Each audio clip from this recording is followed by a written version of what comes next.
and they took knowledge of them that they had been with Jesus. A Christian should be a striking likeness of Jesus Christ. You have read Lives of Christ, beautifully and eloquently written, but the best life of Christ is his living biography, written out in the words and actions of his people. If we were what we profess to be, and what we should be pictures of Christ, yea, such striking likenesses of him, that the world would not have to hold us up by our hour together and say, well, it seems somewhat of a likeness.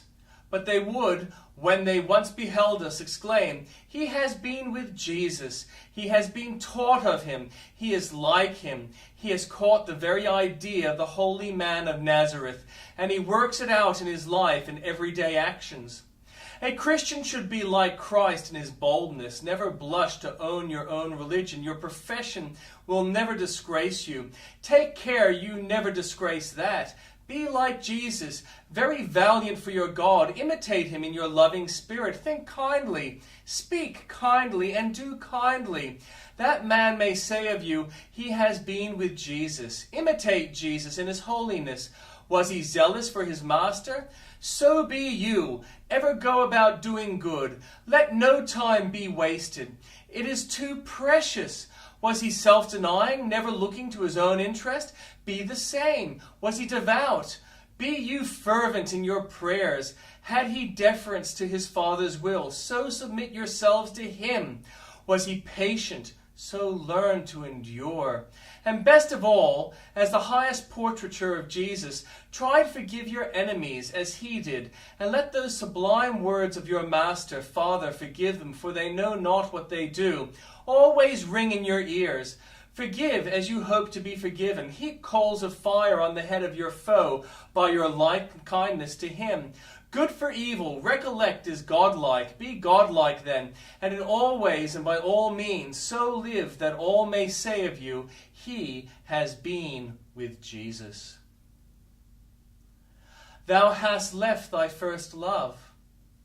Ever to be remembered is that best and brightest of hours, when first we saw the Lord, lost our burden, received the roll of promise, rejoiced in full salvation, and went on our way in peace. It was springtime in the soul, the winter was past, the mutterings of Sinai's thunders were hushed, the flashings of its lightnings were no more perceived.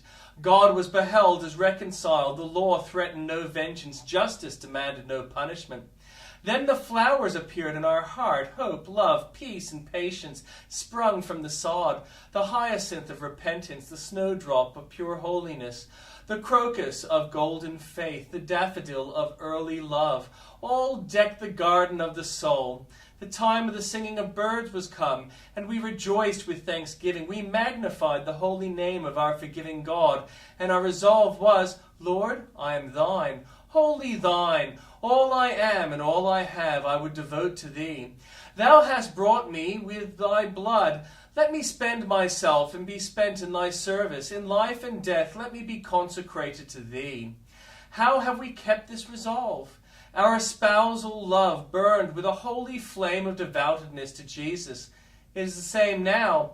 Might not Jesus well say to us, I have somewhat against thee, because thou hast left thy first love? Alas, it is but little we have done for our Master's glory. Our winter has lasted all too long. We are as cold as ice when we should be a summer's glow and bloom with sacred flowers.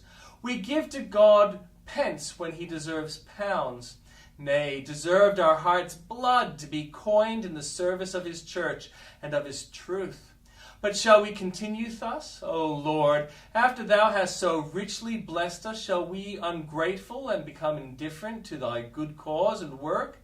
O quicken us, that we may return to our first love, and do our first works. Send us a genial spring, O Son of righteousness.